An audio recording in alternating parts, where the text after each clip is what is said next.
Okay, so we are live streaming on YouTube. Thank you, Brennan. Okay, so let's get going.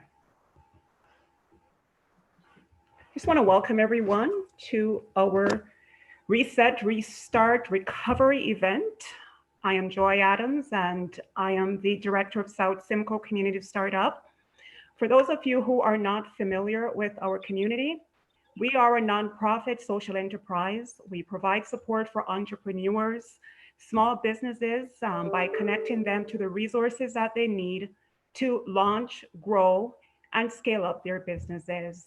We also provide peer-and-peer support through our Power Thursdays, as well as inspiration.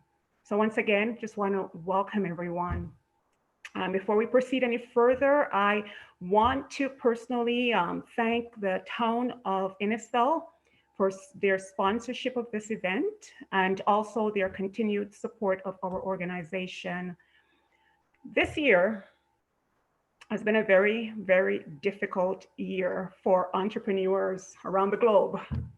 All of us are coping with COVID-19 and the pandemic. Businesses had to pivot.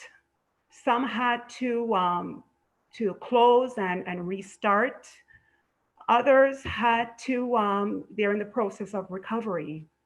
So we're hoping that tonight's event will be able to move us along where we'll be further ahead of COVID-19, where we can continue to strategize and that we are able to continue to move forward with our businesses.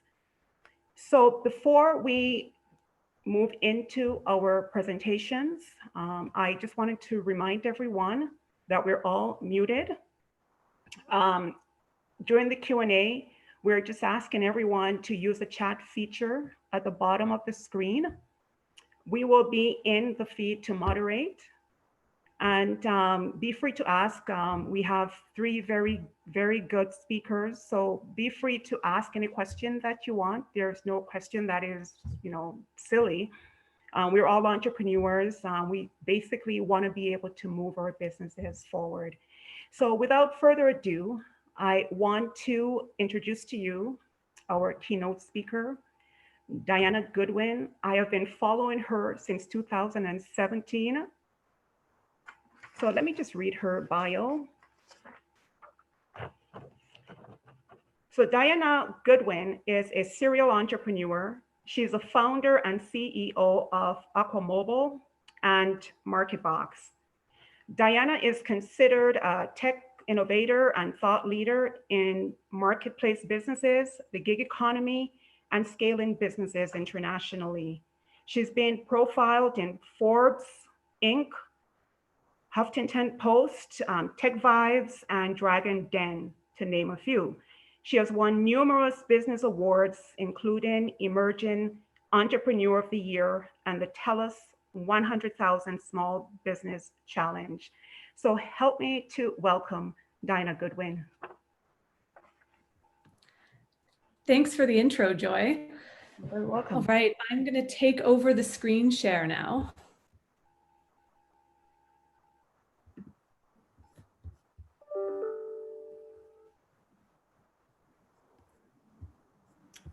Hopefully everyone can see my presentation, How to Survive and Thrive. Is that pulling up on everyone's screens okay? Yes. Yep. Great. Great. Well, thanks for joining me tonight, everyone. I thought I would talk about how to survive and thrive given the current environment. So hopefully it inspires everyone and everyone gets to walk away with some takeaways that will help them with their businesses. So I'll start off with my journey as a child. I was always one of those entrepreneurial kids that was always trying to start a new business. So that's me actually in the elementary school picture. I'm in the striped shirt there. And I was always trying to start, a garage sale, selling my parents' items that they were no longer using anymore. I started a candy shop. I was, tried to sell jewelry, and I tried to start a newspaper. So I wouldn't really say any of them were super successful, but it was just more, I love to try and start things and see what I could build. My first, I guess, real entrepreneurial company happened when I was 19. I was given a $3,000 grant by the government of Ontario. I believe it was Ontario, and I wasn't sure if it was a federal grant, but it was $3,000 to start a summer company. And I used that $3,000 grant to launch Swim for Life Aquatics. So I would go into homes. It was just a solo venture at that point. I would go into homes and I would teach private swimming lessons. And so you can see I spent money on getting this logo done here and my very first business card. And these two students here, they're a couple of my very first students from many years ago. So I did that for a few years as a summer gig because it was kind of seasonal. And then what happened is in between my third and fourth years of university, I got a summer internship at Bain & Company, which is a management consulting firm. And I was doing my undergrad at the time in commerce and finance. And so I couldn't really be teaching swim lessons and doing my internship. So that was actually my first foray into outsourcing. I started to get a couple friends to take the lessons instead of me, and I would take a cut of their money, and they would make money, and they were happy, and the customers were happy because they could still have swim lessons. So I worked at Bain for 3 years, and I decided to keep Swim for Life Aquatics going as a side hustle during this time. So, even though I was working a ton of hours at Bain and I was traveling a lot, whenever I had a couple hours here and there, I would dedicate it towards Swim for Life. And what was great about having Swim for Life on the side, while I also had my full-time job, is that I had something to compare and contrast. And it helped me realize just how much more I enjoyed Swim for Life than my management consulting job. So it was only a couple hours a week, but it was super rewarding. And, I kept that going as a side hustle. And that's one of the key points that I want to bring out here, is that it is 100% possible to turn a side hustle into a full-time business. So I was at Bain for several years, and the common thing to do after you've been a management consultant for a few years is to go and get your MBA. And I was very conflicted during this time because I wanted to go, but at the same time, I knew at this point I wanted to work on taking Swim for Life Aquatics to the next level. And some people were telling me, oh, well, why are you going to get your MBA? You could just go straight into being an entrepreneur and just go full-time right in. And I was very torn. And by the way, I did keep going with Swim for Life. By the time I kind of made the decision to not go back into the corporate world, I was making about $50,000 in revenue a year from Swim for Life. So I waited till I had some security, knowing that I could live off that money while I was figuring things out and while I was growing. So it's not like it was bringing in, crazy amounts of money, but it was still enough. So I had those proof points that told me and gave me the confidence to quit Bain and the corporate world and focus on growing my business. In the end, I decided super last minute that I would go and do my MBA. And that was, I guess, in 2010, I went, and it was just a 1-year MBA. And I leveraged that time to take courses where I could build Swim for Life and then transition into Aqua Mobile. And so while I was taking courses at Kellogg, that's where the rebrand came about into Aqua Mobile. I teamed up with other MBA students who maybe had backgrounds in marketing, advertising, branding. We would work together on Aqua Mobile in the various classes. So there was one course that was a market research course, another course that was a business plan writing course. So I did all of those things so that my goal was to come out of my year at Kellogg to, with something I could now dedicate myself to full time. Because before this, my entrepreneurial ventures were all just very part-time. So I made the most out of my year at Kellogg. And when I wasn't doing class stuff, I was actually meeting with professors, meeting with students outside of the classroom to learn and absorb as much as I can. I even met with one of the professors was the former chief franchising officer of McDonald's. And so I met with him because I was potentially thinking one day I might want to franchise. So in the end, I'm extremely happy and thankful that I did go and take that year to work on Aqua Mobile, because I still tap into that network of students and professors even today to grow my businesses. And it's been so helpful. Now, the good news is you don't need to go and do your MBA the way, I did. This was between 2010 to 2011 that I went and did my MBA. But now there's so many more resources out there for entrepreneurs. There's so many incubators. There's just so many more programs dedicated to it. So even when I was at Kellogg, they were just starting an incubator, and I was one of the first handful of students. And the incubator was basically a room that 8 of us could share with some pens and paper, and they made logos for us. It was super, super basic, but I think within a year or two, they'd really expanded and they had much more funding dedicated to entrepreneurship, and actually many more students leaving the program to do their something entrepreneurial. Because at the time, I think I was maybe one of a handful of students that graduated and went into entrepreneurship. So the tables have totally turned now. So another point I want to bring out here is build and leverage your network. This is something that happens over time. You can't just force any of this to happen, but if you're slowly just working on that, getting out there, meeting people, talking to people, helping out other people when you have the opportunity to be of service, it's going to come back and help you in ways that you can't even imagine right now. You don't know what those ways are going to look like, in what form, but trust me, it will definitely pay off down the road. So I graduated from business school and I went full-time into what is now Aqua Mobile. And I should also mention Aqua Mobile, I was positioning it as the Uber of swim lessons. Actually, I should say at the time when we first launched, we weren't, because Uber was just starting and no one really knew what Uber was. So I did a horrible job of explaining what Aqua Mobile was to people.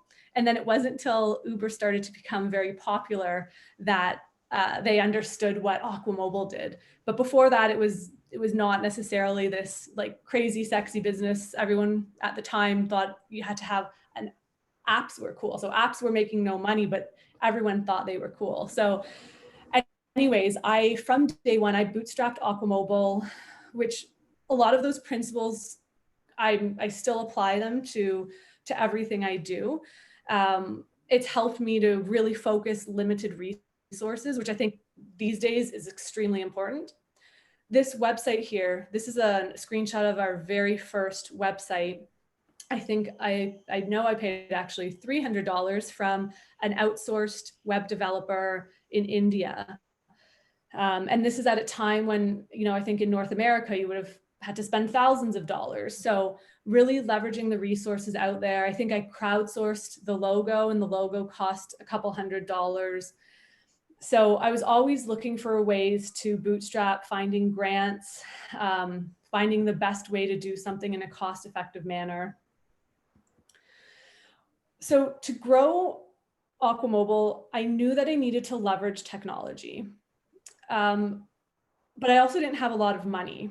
So what I would do is I would, started with this website, and then as I would gain a few clients, gain a little bit of profit, I would invest the profits back into technology, because at the time there was no platform that you could just go and buy like a software as a service to start up the technology.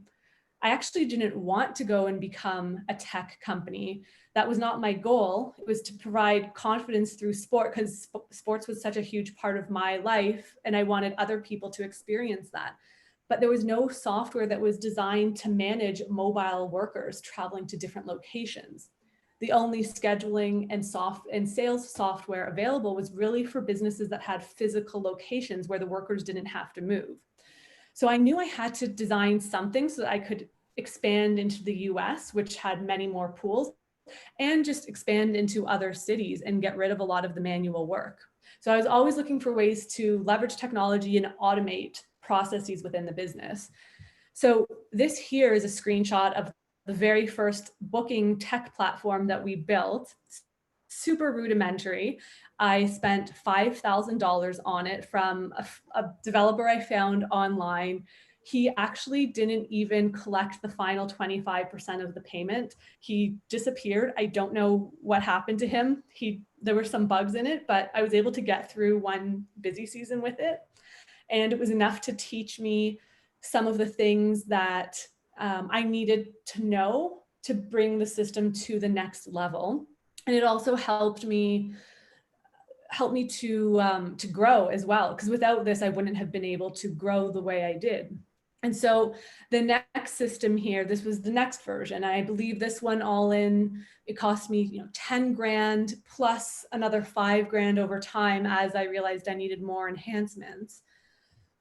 And another iteration, I think this one probably cost over $100,000. I'll get to more details on this. I think the one takeaway is, good news is you don't need to do this as much anymore, because I think there's many more technology options available. But at the time, I didn't have any other option. This was the only way I could grow our business. And so we went through multiple iterations, and I didn't have a technical co-founder.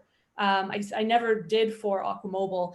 And so it was actually quite painful to have to go through all of these iterations, managing like either an agency in some cases to build this, or internal team with employees, because I'm not technical. There's CTOs who can do this job much better than me. And so a lot of my energy went into this, and there were many painful moments.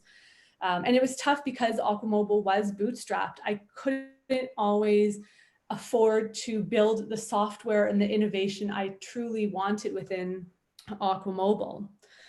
But regardless, other businesses started to see our website. And I'd say what happened is a couple years ago, back in 2018, other businesses started to approach me, Aquamobile, and they said, hey, who built your software? Like, where did you get that from? And they were approaching me because they were looking for something to sell online to customers and to manage traveling workers. So we had, mobile beauty companies approaching us, a company with at-home personal trainers, another company with tutors, just random different businesses across different industries who were still, after all of these years, struggling with the exact same problem that I had struggled with.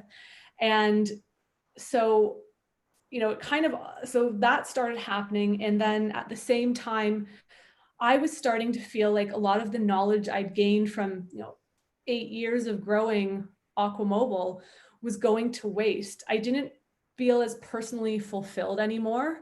I felt like I was maybe stagnating a little bit with what I was doing. And I just wasn't growing. And for me, continuing to grow and learn is a really important part of what makes me tick. And so I had all these people coming towards me asking for the software. And I also had a desire to share all of the knowledge I'd been gaining over all of these years. And I realized the bigger opportunity that would also leave me fulfilled was to take the technology out of Aquamobile and form a new company. And so MarketBox was born. And MarketBox's mission is to digitize and grow service businesses with mobile workforces. I want to make sure that the pain that I went through my journey of building Aquamobile is something that no one else has to go through. And so, you know, now what's happened is so with Aquamobile, I spent a couple years building up the team and their skill set at Aquamobile so that I could step away from Aquamobile and focus my time on MarketBox. So now what I do is I meet with the Aquamobile team once a week for about 60 to 90 minutes, just to go over some high level strategy, make sure things are on track, and they run the show the rest of the time so that I can be full-time on MarketBox. And here's just a few screenshots from the MarketBox system. You know, here's one company in the top left corner. They do mobile beauty services. And so those top two pictures are what the booking flow looks like, that customers can go through and, you know, they enter in their address, they pick a service, they enter in the address, and, you know, next screens that will pop up will be who's the service provider that can come to that location. And the software lets users book and pay online.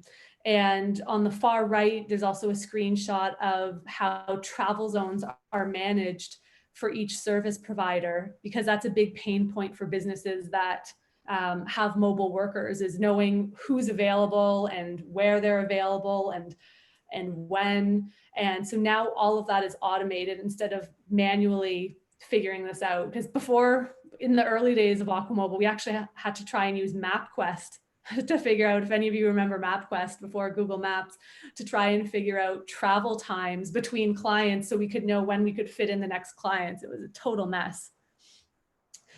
So, you know, totally different businesses. To recap, you know, I went from being a bootstrapped entrepreneur to an investor-backed entrepreneur. You know, Aquamobile is a B2C, like business to consumer company, at-home swim lessons, and totally bootstrapped, and I own 100% of the equity. MarketBox is very different. It's a B2B SaaS company, and, you know, sometimes we'll say Shopify for services to help people wrap their head around what we do. It's investor backed. We took some money from some trusted local angels in the Toronto tech community and a couple from the Valley as well. Just people that are just solid people that could bring good vibes to the company. So, you know, a couple investors are Mike Katchen from Wealthsimple, Andrew McDonald, who's an SVP at Uber. It's just really good people that I know I can also count on to support the business. And this time I'm sharing the upside with the team. So we have 1% of the company set aside for employee stock options. My CTO, Blair, has equity in the company as well. So totally different. And one point I want to bring out here is it's important to be open and flexible, because I never set out in any of this to be a technology company. You asked me a couple of years ago, I never would have thought that I'd be running a B2B SaaS company. And so I bring this up because the more open and flexible, the more open-minded you can be and flexible you can remain, the easier it is to adapt in different situations, which is especially important right now with everything that we're seeing going on in the world, with the pandemics happening. Who would have thought? Mm-hmm. And it can turn things upside down overnight. And the more open you are to what you can do to adapt, the easier the rough patches will be. So I want to take a few minutes to talk about, for both Aquamobile and MarketBox, how we pivoted and adapted during this time. With Aquamobile, clearly swim lessons could not happen in person. As of around March 13th, you know, we saw our business, people were starting to book lessons for the summer months because they pre-booked. And then the Thursday, March 12th, I believe it was, crickets. Like no calls, nothing. And it remained that way for about 6 weeks or so. And then calls started to come in, bookings slowly started to come in. But during that time of no sales, we adapted by positioning ourselves as the trusted thought leader when it comes to water and COVID and coronavirus. So we just wanted to be a trusted source that people could come to and have confidence in. So for example, we wrote a couple blog articles on is your swimming pool safe? Is it safe to swim with, when COVID exists? Can it spread? So we answered questions like that. And then we would send those articles out to our email marketing list of leads, of past leads and customers, so that we could be that thought leader. And we also during that time, we had built over time a number of YouTube learn to swim videos, online videos. So we brought that attention to our leads as well through email marketing, again, all tying back to being that trusted source so that they could teach their kids to swim, or they had activities, songs, and games to play. So, we didn't try and push any sales during that time at all. We just wanted to keep top of mind for people, add value to people's lives, and just wait. But at the same time, we also had a backup plan. If things were going to be bad for many, many months and through summer into fall and kill our entire season, we did have a plan B in place, which would have been to film some more like a proper online course and sell it. In the end, we didn't have to do that, but I think it's important to have a backup plan because you don't know how bad it's going to go. So things did end up picking back up, and Aquamobile also used that time to really look at our expenses. And I can tell you even now, Aquamobile is spending about a third of the money that we did in advertisements versus last year. And it's not like revenue is way down. So a big learning for us is our expenses were on ad spend were much higher than they needed to be. And now we're focused more on, we've got your organic traffic and the content that we built. And we found, it was an interesting learning experience to see that we were maybe overspending on certain things. As for MarketBox, so a lot of the companies that are using our software, they go into people's homes to perform services. So many businesses could no longer do that. What we did is to adapt, we added a Zoom integration so that some of the businesses could at least generate some revenue through virtual appointments, even though they couldn't do in-person appointments. So that the goal was then when things did open up again and restrictions relaxed, now people have hybrid business model. They can offer virtual appointments or in-person appointments. And I actually think this is super important because I do think we are moving towards a hybrid world. I don't think we're going to go fully virtual or fully in person again. I think that flexibility, we're seeing it in so many industries, from real estate with co-working spaces. There's going to be more of a mix. Some people are maybe going to go into the office a couple times a week, once a week, mixed with at home. And so we wanted our platform to be able to live in that new reality. And having that Zoom integration also allowed us to keep talking, or to talk and onboard clients that normally we would not have been able to, because if we only offered the in-person features of booking and performing them on our software, then we would have had to completely stop. And so it was really important to figure, okay, how can we still add value to people and keep conversations going? So those were some of the ways that Aquamobile and MarketBox adapted and pivoted. So how can you pivot or start a new business during this time? The number one thing, think about how you can add value to people. Some businesses are going to have to change permanently in the new normal. And, I encourage everyone to think about what are you passionate about, and using that passion to add value to people's lives. And that is a good starting point, because I'm really a big believer that you have to be passionate about what you're doing. People can tell when you're not passionate. So think about ways that you can add value and tie it into your passion and what your strengths are. Access available resources. As I alluded to earlier, there are a ton of resources available now, and the town of Innisfil, who is sponsoring this event tonight, has recently partnered with the DMZ, which is based out of Ryerson University in Toronto, and they're one of the best accelerators in the country. So I highly encourage you to take advantage of all of those resources. Reach out to someone if you think someone can help you with a specific question or part of your business. Don't hesitate to reach out, whether it's bouncing a new business idea off them or asking about, hey, does this adaptation of my current company resonate with you? Don't be afraid to take advantage of those resources. And right now there are a ton of new resources coming online every day, it feels like, from the government and just even from larger corporations that realize that small businesses are the backbone of our economy, and it's important for small businesses to survive. So I think Facebook was giving out some $2,500 grants, I believe. Google Ads is giving out grants. The government, I think the plans are going to be announced soon, but I believe there's a partnership to help small businesses that apply get $2,500 to put technology into their business. So they're realizing that technology is really important.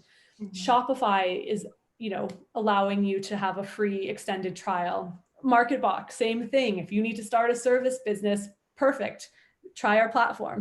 So many different resources out there. Whoops. And, leverage technology. With technology these days, you can have any type of business up and running, even just a very simple minimum viable product, version 1. Just even if you try technology in one part of your business to either sell online or to automate one part of your business, it can make your life a lot easier and help you scale without increasing the workload or the amount of hiring you have to do. So definitely leverage technology. Like I said, there's a lot of things that were available today that were not available years ago when I was starting my business. So it's definitely a great time to be starting a business or adapting your business to the new normal. The final point I want to leave you with tonight is the economy needs entrepreneurs. We're in the middle of a recession. Some might even say a depression. Yeah, exactly. And it can be scary sometimes, when all this turmoil is happening, but small businesses are the backbone of our economy. Don't be afraid to go out there and try something. The first step is the hardest. It does get easier. And don't feel like whatever you're building or adapting has to be perfect right away. Just keep iterating at it. You'll come up with something, you'll iterate some more and adapt when you get feedback. I mean, just even with the example of what I went through with the Aquamobile website, getting feedback and iterating. So it doesn't have to be perfect, whatever you're building, but if you just get out there and try, not just for yourself, but for everybody at this point, the world will be a better place. So thank you so much for taking the time. Please stay in touch, and I'd be happy to answer any questions. Okay. Let's see in the feed.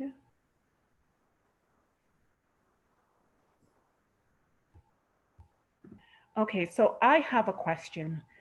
Now, in terms of moving forward, I mean, we're still in this pandemic. What are 3 things that entrepreneurs and small businesses, just to kind of narrow it down to just 3 things that are key in order for us to move forward with our businesses? What are the 3 things would you recommend at this point? We're still in a pandemic, and I don't think that the economy is going to return to the way it used to be. So what are 3 things at this moment that entrepreneurs need to do? These are absolute must that they need to do in order to move forward? Yeah, I mean, take a careful look at your resource. So if you already have a business, if you haven't already, just be taking a very careful look at your finances and where you're spending money. That's why I referred to bootstrapping principles earlier on. They're really helpful right now. So every dollar makes a difference. So really take a look at where you should be focusing your resources. I'd say that's one thing. Joy, is it best to answer this question for people that already have businesses or people that are wanting to start a business? Okay, people who already have a business. Okay.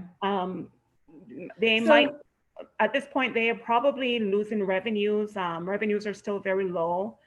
And we're still in the midst of this pandemic. So we, in terms of even the entire objective of this event, is how can we, as entrepreneurs, be able to be ahead of COVID-19? Yeah, I think another thing is, kind of referring back to some of the points I made in the presentation, really taking a step back and see, okay, everyone's had to adapt. If your business has revenues that have decreased because you can no longer sell that certain product or perform that service, I would see how else you can add value. So I'll give you a few examples. There's one of the companies that uses our software does mobile beauty services, and they could no longer go into the homes. So they went and began to sell products online, whether it was makeup, hair scrunchies. Someone else I know, they began to offer virtual sessions for their services because they also couldn't go into the home, or they couldn't have people coming into their retail location anymore. Some of the more unique ones I've seen are alcohol companies, liquor companies who have gone into making hand sanitizer. So they all realized that their previous offering is not really of value right now. There's an optimal place, there's a more optimal way to be adding value to consumers. And so really think about what you can do. Is it a tangential thing, change that you can make temporarily? Is it selling a different product or a different service? And then get out there and test it. Don't be afraid. I think some people were maybe making this mistake and kind of saying, okay, well, we're just going to sit back and not do anything for the next few months. But it's important to get out there, keep yourself busy, keep your mind active, and test and learn. Even if it's just one new product. I've seen even entrepreneur friends of mine, they went out there and they tested a new product or a new offering. Some worked, some didn't, but at least they had data and feedback and could then go out and try something new. So that's the big thing. Just get out there and try, and don't be afraid. Okay, good. Any other questions at all? Okay, I think that's it for now. Thank you so much, Diana. You're welcome. Thanks for having me. Okay. And if anyone thinks of any questions later on, feel free to reach out and I will do my best to answer. Yes, we'll have another Q&A at the end when everyone has finished presenting. Okay, so let's move to the other presenter, Brennan Kenny. Brennan, are you ready?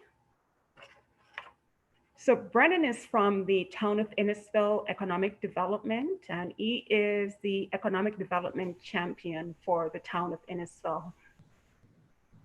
Hello, how's everybody doing? Hello to those that are here today and those that are listening on tape delay.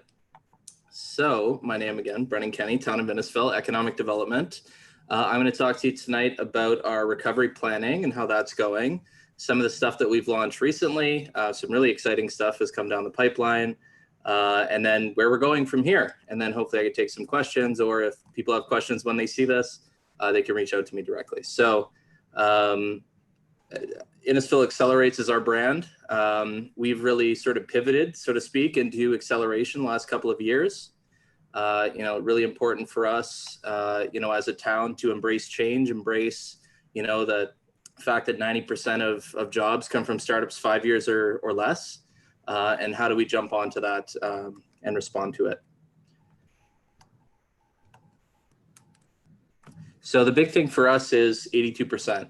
82% is a big number because 82% of our labor force, which is about 12,000 people, commute outside of Innisfil every day for work.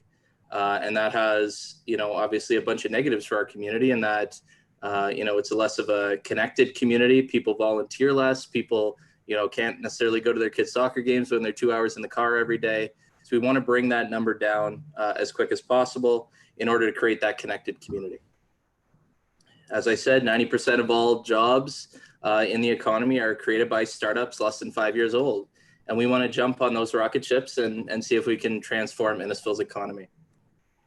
And we believe that support equals success. So, our value proposition for Innisfil is a lot in comparison to the city. We're half as expensive, our schools are the same, but you still have access to services.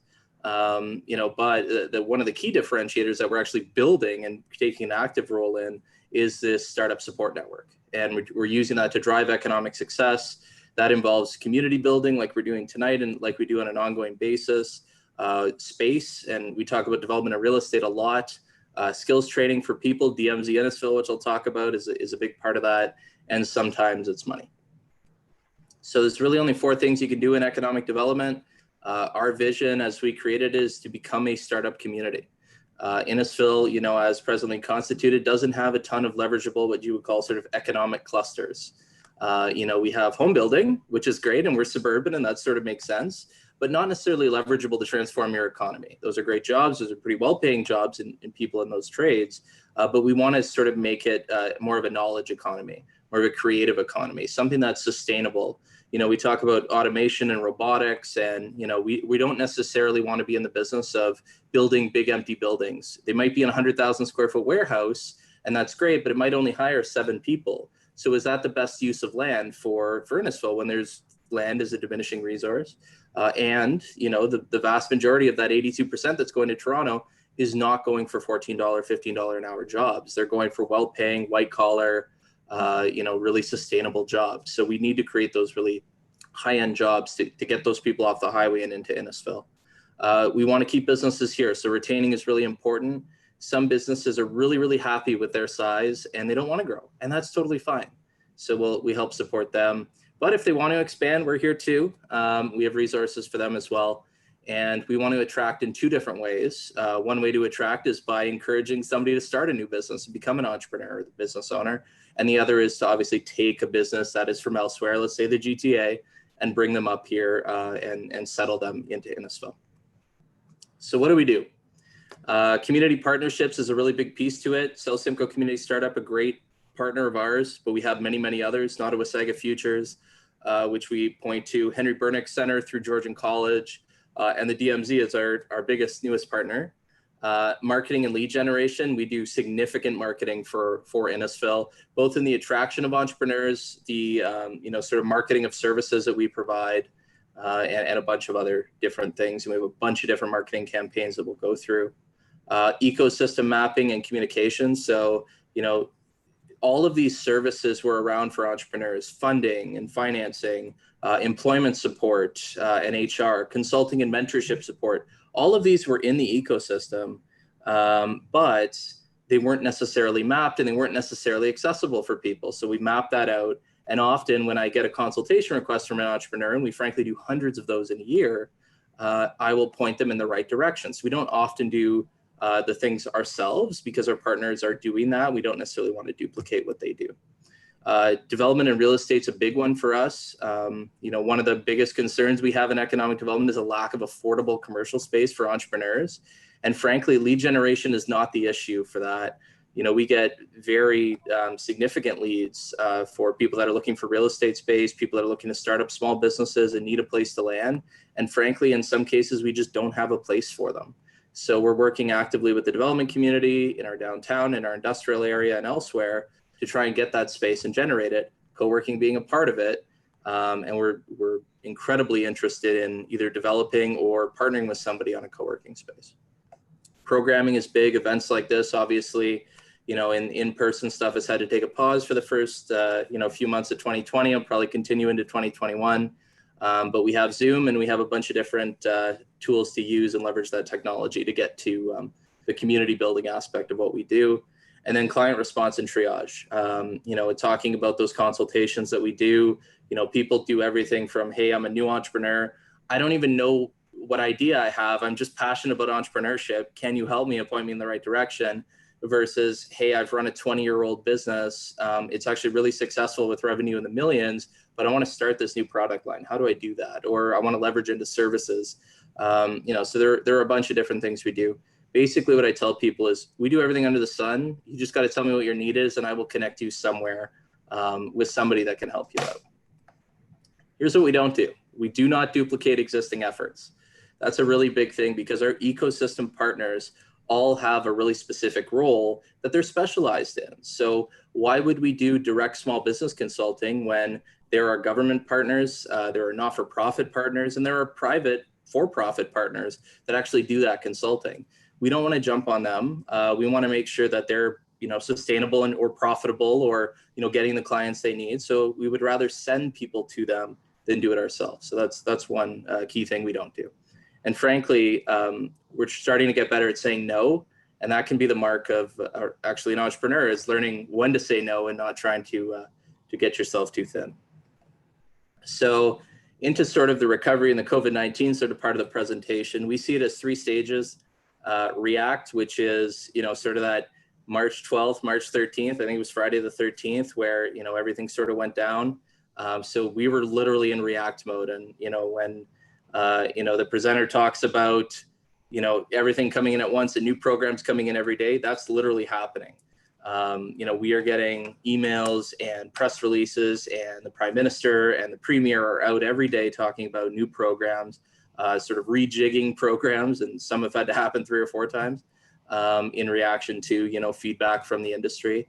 And some programs just didn't work, maybe like commercial rent relief. So they had to, rejig those programs on an ongoing basis. We did the same thing. Recovery, which I think we're in now, we're in phase 2 for Ontario. We don't necessarily have phases in this recovery thing, but we're looking at long-term solutions to problems that are probably going to be here until we get a vaccine and beyond. And that's if we get a vaccine. So there's a bunch of different unknowns right now on, how long COVID's going to be with us, and if it's ever going to leave in full. And then resilience, which is longer term. What I try and tell people is, we talk about shop local campaigns, for example. And, I could put 30 billboards around Innisfil that say shop local on them. But unless we get those businesses locally actually competing with the giants that are against that shop local, so for example, Amazon, if you don't have a good product online that you're actually selling to people and making it as easy for people to buy from you as they can buy from Amazon, you're not going to be competitive. So we really want to make our businesses resilient, give them the tools to be able to compete with those multinational giants one-to-one and provide that support for people. So stage 1, a lot of the stuff that we've already done, you've probably heard about it around town. We try and get the message out. But the biggest thing was access to program information. So if you go to innisfilaccelerates.ca/COVID-19, you'll see the information that's updated on a weekly basis, essentially. And it talks about, the wage subsidy, and it talks about the Canadian Emergency Business Account, which, by the way, as of, I believe this week or next, will be available to entrepreneurs that pay themselves in dividends versus taking a wage, solo entrepreneurs and other things. So if you didn't qualify for a program 6 weeks ago, 4 weeks ago, even last week, keep checking in, because those things are changing over time from the government. The Canadian Federation of Independent Business has been a really great partner and advocate in this area, especially on the areas of wage subsidy, the business account, so the $40,000 loan, of which 25% is actually becomes a grant if you pay it before the end of 2022, and then the other programs that are available. What's for Dinner Today was one of our more successful programs. We saw early in March that demand for restaurants was actually decreasing. We thought as a team that delivery demand would be skyrocketing, frankly, in March, because people couldn't go out to restaurants, and but they were still sort of taking stock of the pandemic and what was going on. So we actually saw when we reached out to James, who's the tech entrepreneur that runs that, that his demand was actually decreased. So what we said was, we're going to pay for the delivery charge. We're going to put some money back into the pockets of people in Innisfil. We're going to try and create demand for the restaurants that's a little bit sustainable. And we did that for about 2 months. We're off the subsidy now, and demand has remained consistent. So we're really happy with that program. We did 2 surveys with the county. The first one we did on our own. The second one we partnered with the county of Simcoe to gather data. And I'll share a couple of slides after this about that. We had our consulting program with Nottawasaga Futures, which remains available to everybody. Free help, free mentorship, free support in HR and law and accounting. We added e-commerce to it. And I'll talk about the online market. And we may be looking into the areas of mental health, space development. There's a bunch of different opportunities where how can we support business owners in different and sort of unique and creative ways. And then our ongoing consultations. We're always here to talk to businesses and support them. A little bit of survey data for us and what we dealt with. We did not put our surveys on a shelf. We actively take these into account when we make decisions. How many months of business shutdown can your business survive before closing? This is Simcoe County wide. And if you look, the majority are 3 months or less in revenue. And that was really important to get, sort of a wage subsidy out, or, a ban on commercial evictions, which just happened and is backdated. But did it happen too late? We don't know. The data keeps coming out on that. So that was really striking. And the second one is, what's the following best describes the impacts of COVID-19 on your business? The vast majority either had to close, or the impact is either significant or very significant. The 2%, there's a really interesting thing where it says, COVID-19 is not necessarily an agent of change, but it's an accelerant. And the things that were going to happen, or maybe you had a half idea in your back pocket, this is the time that people are pulling those things out and accelerating the change. So in this case, some people were at the end of their business cycle. They wanted to retire, or they didn't see that their business model was working, and that accelerated that. So that 2% is about what we expected, unfortunate, and likely to grow, unfortunately, regardless of the supports available. I want to talk quickly about our free consulting program, the partnership with Nottawasaga Futures. Martin's been great. He's been CEO for a little while now. And, we have areas to help people, especially through, this time of acceleration, let's say, to look through and work through maybe different service lines or different product lines or business models and those type of things. We're here to support you, and that's totally free, funded in part by the town, funded in part by the federal government, and we're committed to that program over the long term.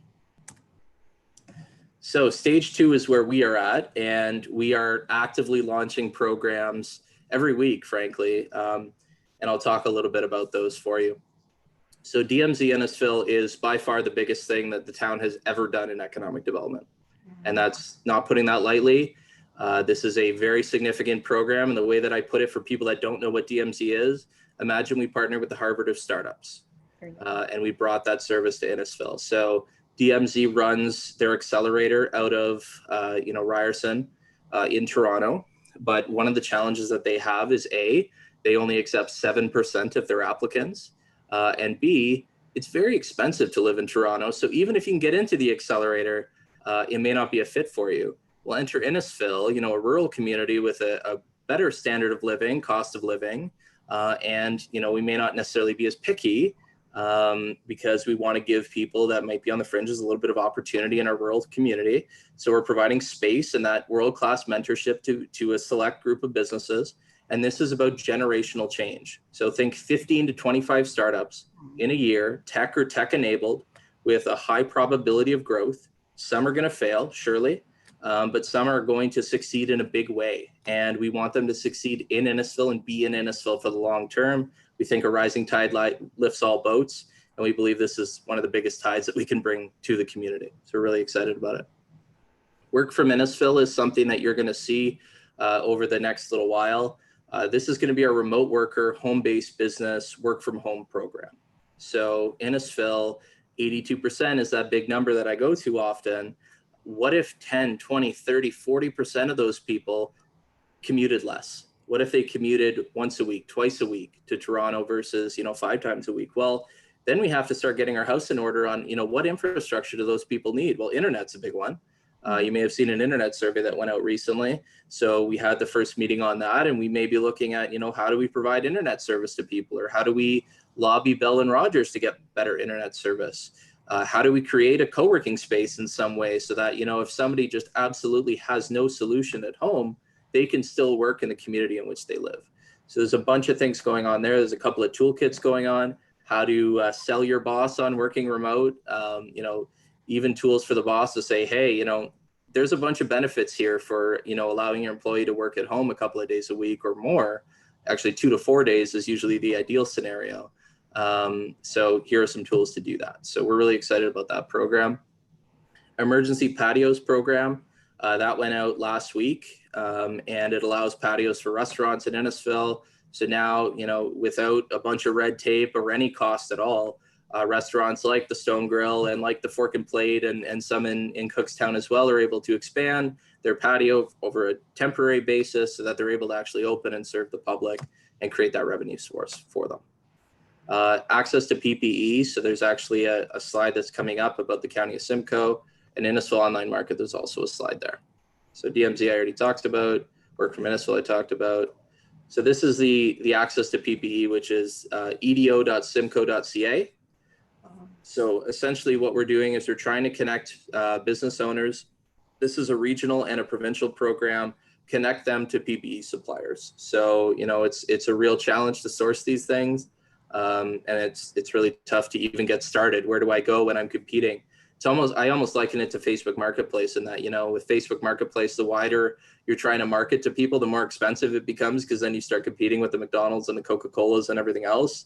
When you get more niche, it becomes a little bit easier. It's a challenge here too, because when you're sourcing PPE, you're literally going up against some of the largest customers in the world, countries in the world, to source it. So we try and make it a little bit easier through this. And the Innisfil Online Market, which is a long-term solution. It's version 4 of the market. In fact, we did 3 iterations before we launched this over 12 weeks. We've been working on this for a while. There's 4 parts to it we're really excited about. Shop Here is powered by Google. It's essentially a free way. As long as your business is registered, it can be home-based if you want. You can be an artist where you don't have to be a registered business. You can get a free Shopify store, no strings, completely free. Somebody else does it for you. And they're able to bring it on to the Shopify platform for you. But you have a store, so what? If you don't market it, if you don't have any leads to the store, it's great, but it's like a strategic plan that sits on the shelf. That's where the directory and support your store come in. So the directory is unique to Innisfil. As people grow their shops and shops come online, we'll add them to this directory. And think of it like local Amazon.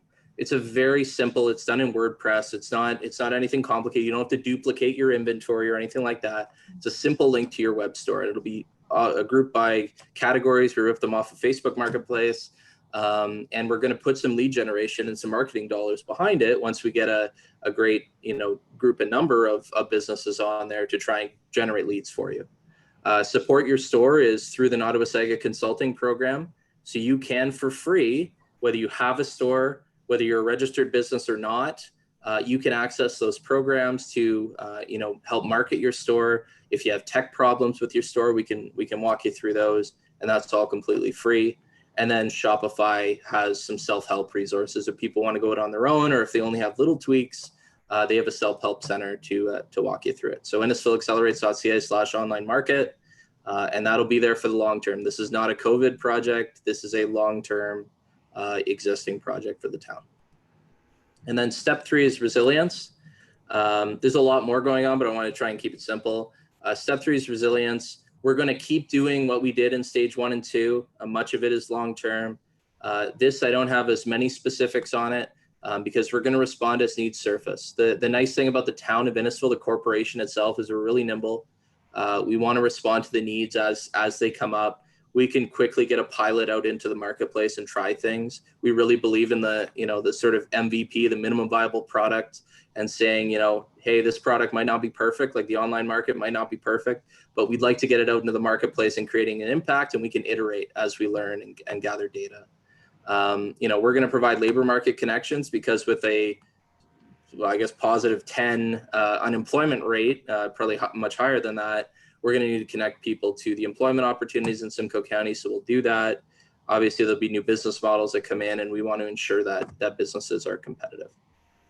So that's sort of it for me. Happy to take questions now, or if you want to email me and access some of the programs, happy to point you there. Or if anybody at any time wants to have a consult one-on-one, you can reach out to me at bkenny@innisfil.ca or go to innisfilaccelerates.ca. There are forms there to fill out. We'll collect a little bit of information, learn a little bit about you so I can do some research, and we'll get you the resources you need. That's sort of it. Thank you very much. Wow, thank you so much. The Town of Innisfil Economic Development Office, just absolutely amazing in terms of the support that you provide entrepreneurs and small businesses, just really cutting edge. I'm actually really impressed with what I've seen.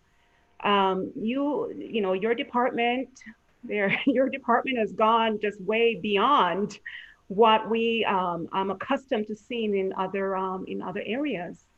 So we appreciate the work that you do, and I can see Innisfil, our entrepreneurial landscape, just evolving over time with all the resources and all the services that are being provided. So thank you so much for what you do for us. No worries. It's honestly, it's a testament to council and their vision for, supporting economic development. There are a ton of communities that are not necessarily as fortunate or not necessarily have that support that Innisfil has as a council, and they're very forward looking, and we, really thank them for the support. Without that, we wouldn't exist. Wow, it's absolutely amazing. Thank you. Thank you so much. So what we will do, it's now 7:36. We'll just take a very short break, if that's okay with everyone, or if you want to just jump in with our other speaker, with our next speaker, or would you prefer to just take maybe just 5 minutes break? Okay. All right. Okay, you can network in the meantime. You can unmute yourselves if you need to speak with each other, but yeah, 5 minutes. Okay.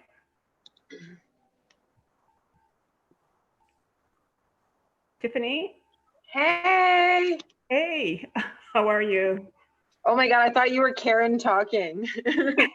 Where's Karen? Tiffany, I miss your yoga classes. Can I say that? I miss yoga. I miss you too. I'm on my phone, so I have to scroll one screen at a time. I don't have the Brady Bunch image. I know I miss everyone. I miss everyone too at yoga and the community, but thank God for online, because we still get that sense of connection and community and can still collaborate, which is great. Definitely, yeah. But I definitely miss my in-person hugs and my yogis and the social mixers. I miss so much. Oh, the social mixers. How can we have a Zoom social mixer? We can. I think we can. I don't know, throw some ideas our way, and hopefully we can make it happen. I should collaborate with I think his name is Trent. I think what's the guy that does the wine. I should connect with him and do a from home, relaxing, safety, have a glass of wine, social distancing, social mixer. That is actually a good idea. Yeah. Because I truly miss that social aspect of, being able to just, meet, hug, and say a quick hi, and now everything is just virtual. But it's okay. We're still connecting. We're still connecting, yeah, for sure. Still connecting. And I got to see you on the weekend, which was nice. What was that? I got to see you on the weekend, which was nice. Oh yeah, big hug. Yeah. I broke every single social distancing rule over the weekend, but it's okay. It was worth it. Oh yeah, I think we all did. We all did. Yes. Let's see, Roxanne, are you there? I am. Okay, how are you, my friend? I'm good. Just listening to you ladies chit chat. Everyone looks great. Thank you. What about you, Karen? How are you? Good. The market's heating up. It's busy, just not enough inventory for the amount of buyers that are out there. It's pretty crazy, but Not it's enough good. inventory? Yeah, Barrie is Yeah. especially selling like hotcakes. Everything's just going so fast. We're back into multiple offers. Even Mississauga, I have a buyer down there, and there's a lot of offers going on down there. You just can't keep up. Not enough houses. Oh, So you have more demand than availability now? Yes. Oh, Wow. wow. But I Yeah. thought the economy was heading into a depression or Not with real estate. I mean, there Yeah. has been some buyers step back or some sellers who don't want to Yeah. list right now because of the COVID, but the house prices are still going up. It's less inventory and less buyers, so it's still evening out, right? Like it's still, if it's priced right, it's selling fast. So wow. Mhm. it's good. I It's guess good. whoever had the plans to take an action this year, they were just waiting for to be allowed to go out. Exactly. Yeah. I had some Karen- sellers that they wanted to sell back in March, and then Yeah. COVID happened, and they're an elderly couple, and they have he has respiratory problems. So we just listed on Tuesday. So they're ready. It was kind of a big shock at first, and we went through all the procedures, like, you know, the safe showings with hand sanitizers, the masks, and just all the protocols that agents have to be aware of before they go into a property. So they're fine now to list and get Yeah. going. Wow. Wow. Well, Karen, I saw That's a couple good to spiders know. in my house. You So what, I might be sorry? ready to, I said I saw a few spiders in my house, so I might be ready to sell. After the second one, I was like, I'm done, for sale, put the sign up. So if I see any more bugs, I might be calling you to relocate. Oh, It might be a little cheaper to get it sprayed, but yeah. Sure. I hear similar sort of threats coming from my daughters every day. They see a beetle. What about those June bugs? No. Yeah. Wow. It's plenty of those. Okay, Brent, I don't think we've met. How are you? I'm very well. I'm a friend of Haley's. Oh, okay. Oh, just a second. I gotta turn my camera on here. Okay. Okay, there we go. What's better? Hello. So are you an entrepreneur? Do you own a Well, business, or you're here? I'm here to support Haley, but I'm a kind of an event coordinator. I run an annual charity golf tournament actually, and it's kind of not a good year to have that one. So, Wow. Wow. but Awesome. no, I'm basically doing online fundraising now. So, Wow. but I Nice. I wanted to be here to support Haley actually. Brent's very That's nice active. of you. He's very active in the King community with charity events and fundraising, and he runs a big golf tournament every year in support of Friends of We Care. Yes, yeah. There it is.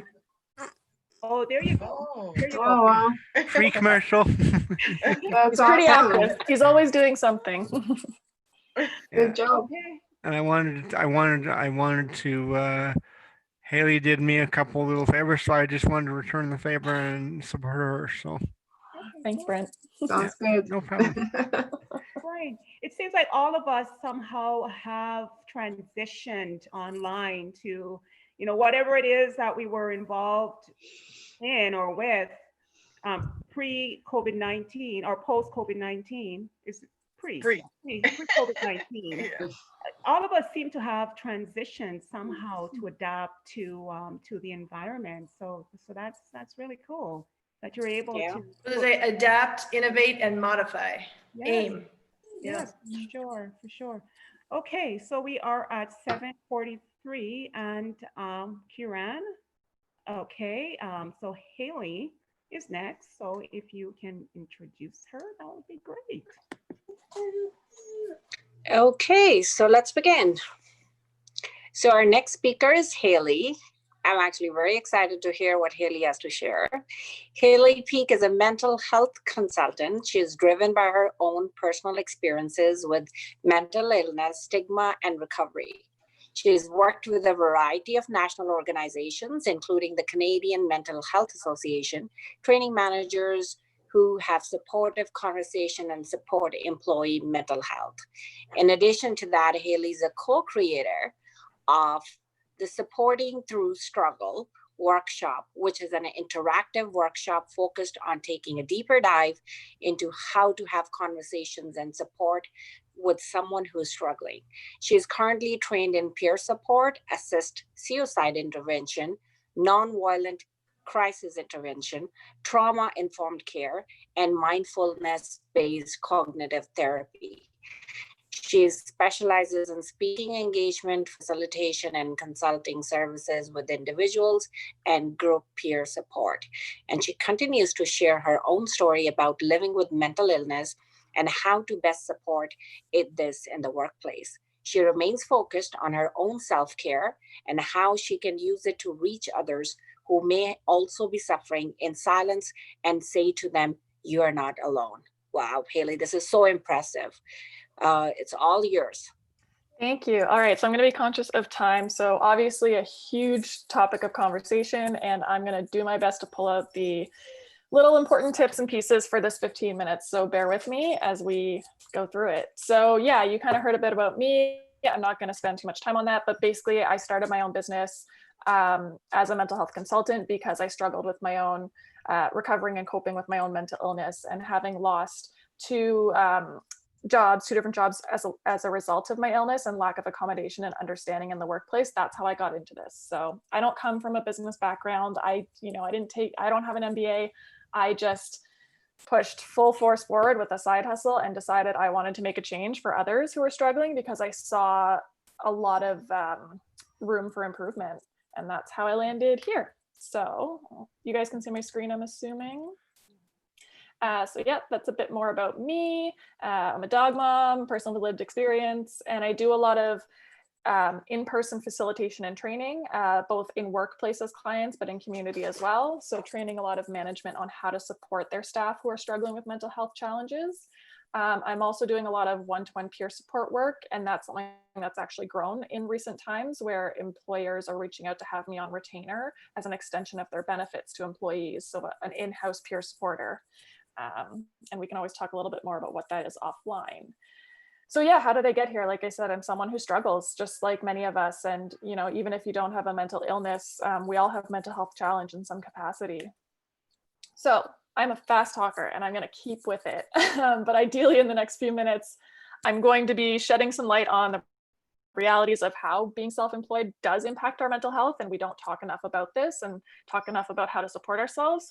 And hopefully I'm going to share some tools that I put in place for my own health, and maybe something for you to think about. And if you hear my dog whining in the background, I apologize in advance.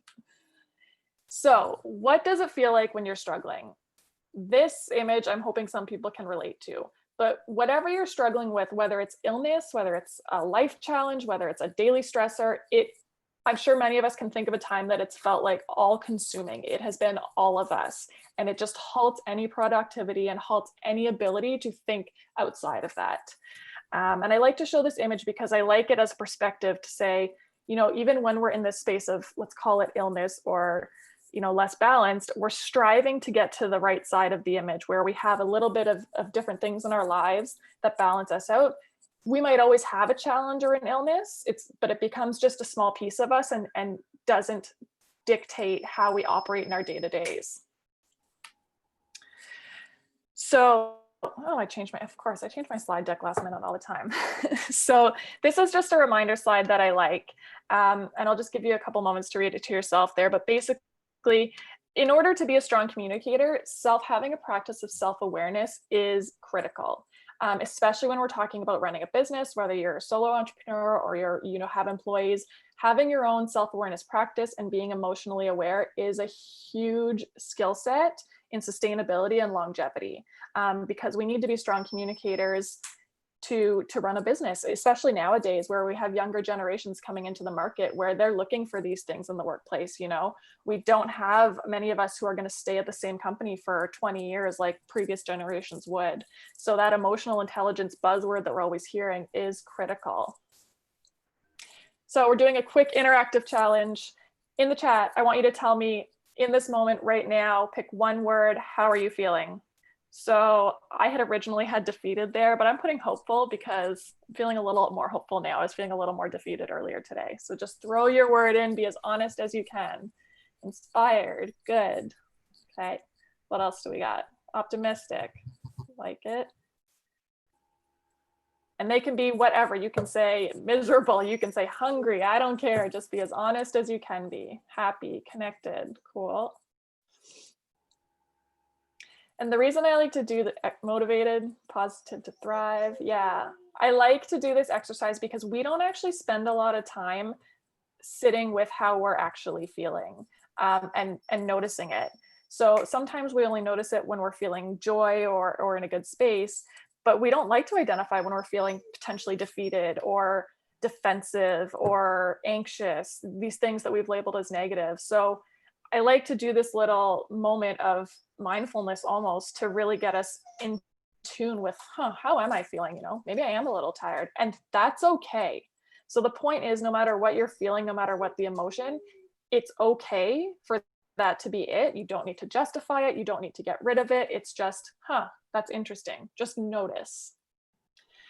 And the other side of this conversation is when we are talking about supporting our own mental health and well-being or the mental health and well-being of others. So if you're running the business and supporting your employees or just for yourself, the vocabulary around emotions, we don't have a huge, we don't spend work on this. So one of the biggest game changers for me was I started my business when I was actually in the deepest, darkest place of my depression, which is odd now that I think back to it. But one of the first things I did for my emotional work was got a therapist, did all that. But this was one of the first exercises they did with me where it was actually getting me to fill in sentences on what I was feeling and why. And it was the hardest exercise, 4 years ago when I was doing this.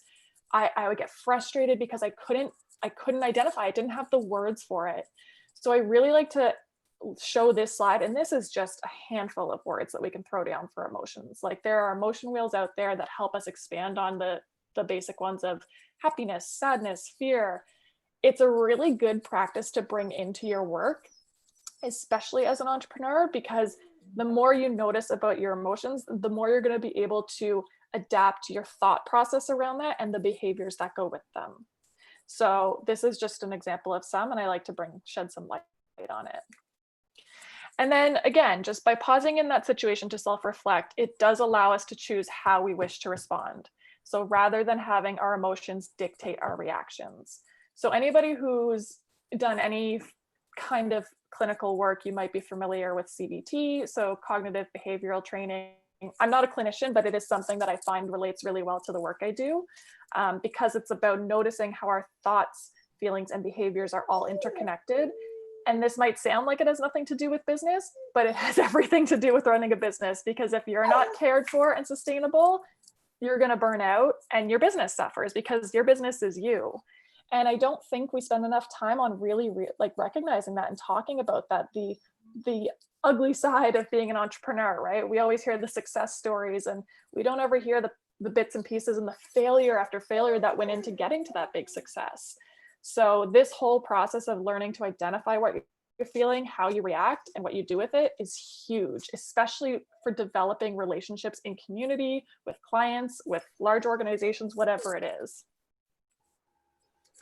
So just on that note still, so one tip that I've used is writing down your emotions is one of the best ways to actually work through them. So one of the labels I live with or diagnoses is generalized anxiety disorder. So for me, when I first digested that, I kept trying to fight anxiety and say, no, I'm going to push it away. I can get rid of it. But the game changer for me was actually learning to call it out, sometimes out loud on my own in my house, which makes you feel crazy, but it works.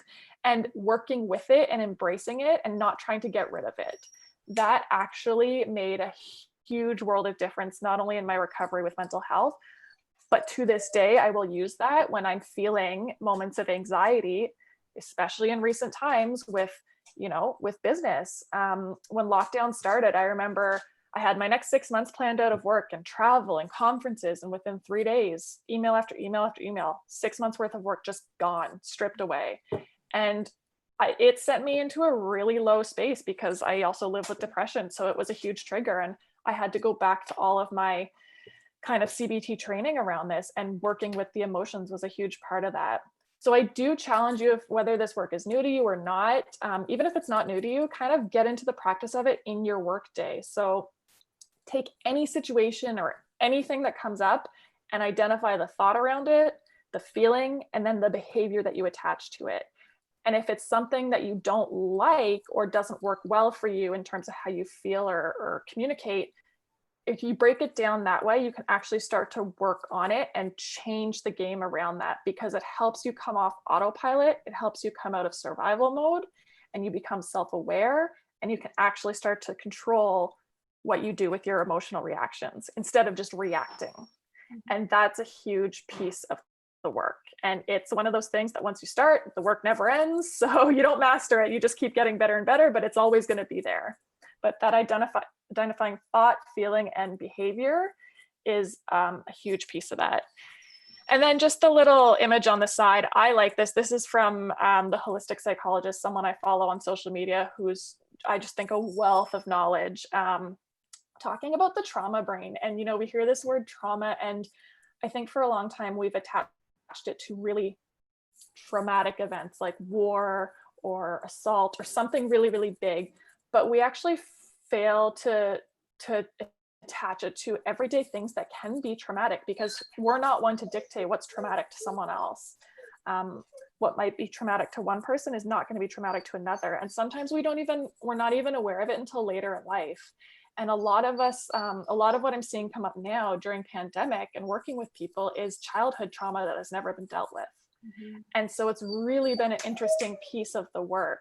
So if that's something that you're interested in and kind of unpacking that, I would recommend checking out the holistic psychologist. She's just so talented. She is a clinician, but she operates from a space of holistic healing. The other piece is, and I like to, you can even have a yellow sticky on your desk or a piece of paper somewhere in your office, practicing noticing your judgments.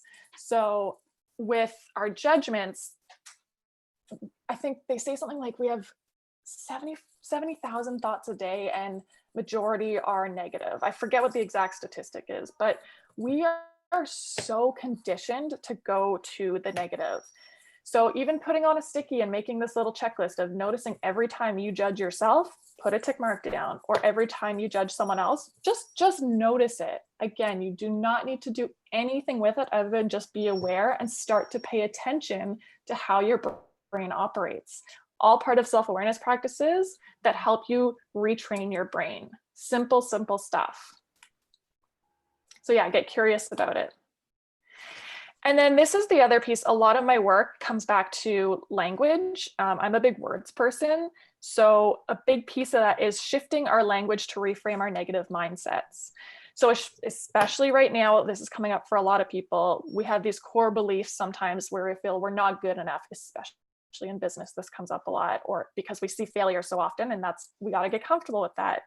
So changing that in your head to, you know, I'm not good enough, or I'm just as good as anyone else. Like actually practicing these things out loud to yourself or writing them down. There's a lot of science to say that the practice of speaking positive talk or writing in a positive way, getting stuff out of your brain and onto paper or voiced, is very, very therapeutic and very healing, and actually helps with that, like rejigging the neurons that go, you know, that fire up there. So this is just a good example of that. And again, somebody that if you're an Instagram person or a social media person, the Brain Coach, also something really good to follow. She is a student out of Windsor, I want to say, but really, really good stuff around this kind of information. The other thing that's critical, and it was critical for me, I started my business and saw the most success during one of the worst points of my life. I started it in my worst depression, and then it started to really take off while I was going through a divorce. So it's weird how the world works sometimes. So I needed to learn about the support resources available to myself. And so when I moved to Innisfil, that was a new town for me. And the first people I met with were, Brennan, economic development. It was great. I just figured out who to talk to, and he was super helpful with, I didn't know how many resources were out there. So from a business standpoint, great. But I also did work in the background. I kept up with my therapist. I kept up with my doctors. I kept up with my self-care of, you know, for me, yoga, staying social with friends, like, because I'll self-isolate when I'm not well. So things like that are all just as important as the business side. invest in the therapeutic side as well, whether it's clinical, whether it's social support, emotional, it doesn't matter. You have to value it just as much as you would value, you know, the next bit of professional development training. And then I just love this quote. We always deprioritize our self-care. We always put it on the back burner. And it's, you know, often people say to me, I don't have time to, sorry, my screen's half broken, so I'm looking at a different screen as well. Often people say to me, I don't have time to meditate, or I don't have time to pray. And my response is, do you have time to feel like shit? We will always find excuses not to take care of ourselves. And I think it's important to remember that even now, although we're in this pandemic and it might seem like we have all the time in the world, don't be so hard on yourself if you're not feeling motivated right now, because we're all trying to operate under the umbrella of a pandemic, and that's exhausting. So for the people out there that are saying, if you don't come out of this with a new skill or this or that, I say, you know, forget that. That's not conscious thought at all, because the amount of information we're digesting every day is draining in a way that none of us have probably experienced before. And so go easy on yourself. If you need to schedule in a nap as part of your workday, do it. I have done that. It's been a lifesaver because my brain is taxed by the afternoons now because I'm just processing so much. So really start to pay attention to what you're feeling. And if your day looks unconventional, that's okay. You know, that's fine. Self-compassion is going to be huge, and probably has been huge for some of you during this time. We are not expected to thrive right now. And if you are, all the power to you. But if you're not, I know for myself, I'm pretty drained a lot of days. And if I need a nap in the afternoon, I'm going to take a nap. I schedule my work for the mornings, and afternoons are kind of a write-off now because I just can't. And I know my limits. And I think Brennan mentioned it quickly, being able to say no, like know your boundaries, they might be changing, and be okay with that. You are not out to please everyone. And so just consider, like, what are your pieces of self-care, right? They can be anything from eating well to therapy once a week to, you know, reducing social media time. We're all different, and what works for one of us doesn't always work for everybody. So just really start to pay attention. And if you want to see yourself survive in business, and I know for me, like, self-care has been critical to it, not just because it's the nature of my work, but because if I didn't do it, I would burn out and there would be no work. So I'm lucky that it's part of the conversation in the world that I work in, but I hope that it's part of the conversation for anybody in any industry. Whew, I know I'm 2 minutes over time, but there you have it. It's perfectly okay. This is such valuable information. I remember last year, last September, I literally hit a wall where I just experienced burnout. And I didn't recognize the, all the symptoms. I was always tired, just very irritated all the time, just couldn't think. And just now, just paying more attention more closely to what I'm feeling and not overlook it. And I think that's what I was doing before. Whenever I felt all the symptoms of tiredness, I would ignore it and I would just keep pushing because I'm a type A personality. But I'm telling you, like, this information is just so important, because if I had known, to what these are the keys that you need to be mindful of, I would not have, like, it took me about literally a month before I was able to recover. So I'm thinking, even if I had had this information before, in terms of, okay, these are what you need to look for. Perhaps you need to take care of yourself more, in terms of self-care. I literally had to not do any business at all. I couldn't, just like literally for a month. So so this information is just so valuable. Well, and it just comes from like my own experience, because I've lost two jobs by pushing myself to burnout. And when I started my business, I thought, this is not the way I want to operate or live. And I'm not willing to do that in my own business. So, I mean, sometimes it takes hitting rock bottom to learn that. And that's just, I'm very lucky that this is part of the conversation of my work and, comes with the territory. But I do think that workplaces are adapting to be more psychologically safe, which is amazing. And this pandemic will really highlight a lot of ways that people are stepping up to take care of their employees, because mental health was an issue before, and it's an issue now, and it's going to be an issue after. And especially for us as entrepreneur, you don't really have anyone that oversees what you're doing. You're basically self-regulating. So having information like this is so key, because you have to basically be mindful of how you're feeling and not ignore it. You don't really have an employer who would say, or even the benefits, access to benefits, to be able to access a counselor, for example. So you don't want to reach a point where you're just, you hit rock bottom. But just being mindful of these things so that you can practice self-care along the way, so you don't have to take an entire month off to recover. Yeah, and the last thing I'll add is, just if anybody wants to kind of self-assess, there's something called the mental health continuum. And if you Google it, it's a great way to just kind of do a self-assessment of like, oh, where do I fall in the realm of mental health? Because we all have it. So it kind of gives you a set of where are you at and what things you might want to consider. Because yeah, I think it's just burnout's not an option. And the other piece that I'll say for anyone to take away is, it's okay to have really awful, crappy, horrible days. They don't feel good, but they happen. And again, self-compassion is going to be huge. And I can tell you that last week I had a horrible, horrible week in my depression where I